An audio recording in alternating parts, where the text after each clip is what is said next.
21 વર્ષ પહેલાં જ્યારે ભીલાડ ઉમરગામ પોલીસના વિસ્તારમાં આવતું હતું ત્યારે 2004ની અંદર 64/2004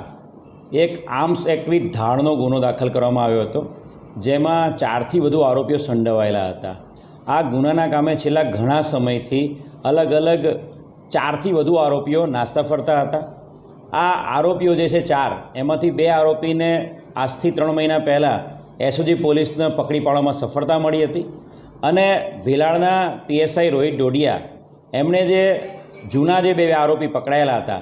એમની પૂછપરછમાં જે અન્ય નાસ્તો ફરતો આરોપી જે આનંદ તિવારી છે એના બાબતે પાક્કી હકીકત મળેલી હતી અને એ હકીકતના આધારે ટેકનિકલ ઇન્ટેલિજન્સ અને હ્યુમન ઇન્ટેલિજન્સ ડેવલપ કરતા આ આનંદ તિવારી નામનો માણસ છે એ બનારસ, કાશી બનારસ ખાતે શ્રી 108 સ્વામી અનંતદેવના નામથી એક આશ્રમ ચલાવીને ત્યાં રહેતો હોવાની ચોક્કસ હકીકત મળી હતી. આ હકીકતના આધારે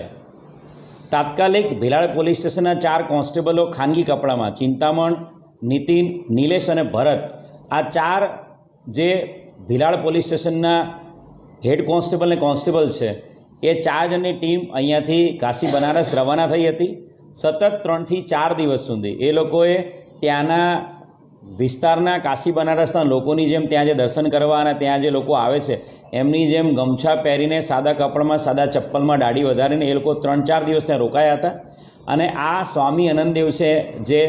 ઉર્ફે જે ઓરિજિનલ આનંદ તિવારી એ આરોપી છે એની વિસ્તારમાં વોચ રાખી હતી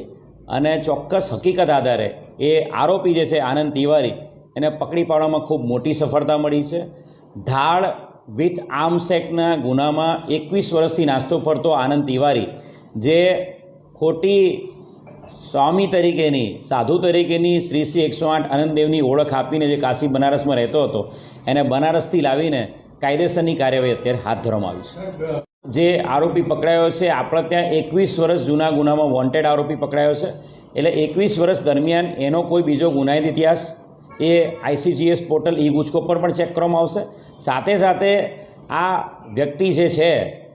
આનંદ તિવારી એ કાશી બનારસમાં કેટલા ટાઈમથી સેટલ છે અને ઉત્તર પ્રદેશમાં એના કોઈ ગુનાઓ છે કે નહીં એ બાબતે ઉત્તર પ્રદેશ પોલીસ સાથે લેખિતમાં કોરસ્પોન્ડન્સ કરીને વિગતો માંગવામાં આવી રહી છે. સર, જે તે વખતે એને સંઘર્ષ કરેલો પકડાયો ત્યારે? ના, એને સંઘર્ષ નહોતો કર્યો, પણ ધાર્મિક એક માણસ પોતાની ઓળખ આપીને રહેતો છે એના કારણે થોડીક અમને લોકોને ત્યાં એને આરોપીને પકડીને ત્યાંના જે આશ્રમના અન્ય લોકોને સમજાવવામાં એમાં અમને તકલીફ પડી હતી કે આ વ્યક્તિ છે એ પોતે આરોપી છે અને એ ધાડ અને આર્મ્સ એક્ટના ગુનાનો આરોપી છે. આપણી પાસે પાક્કા પુરાવા છે અને એ હકીકત જાણ્યા બાદ પછી એ લોકોએ અમારી સાથે કોઈ સંઘર્ષ કર્યો નહોતો. જ્યારે પકડાયો ત્યારે એ સાધુ વેશમાં જ હતો અને અમને જે હકીકત મળી એ પ્રમાણે કુંભ મેળામાં પણ છેલ્લા 2 મહિનાથી એ સ્વામી તરીકે, સાધુ તરીકે ત્યાં એની હાજરી હતી અને ત્યાંથી એ પોતાના આશ્રમ પર જ્યારે ગયો ત્યારે અમે ચોક્કસ હકીકતના આધારે એને ઉપાડી લીધો છે.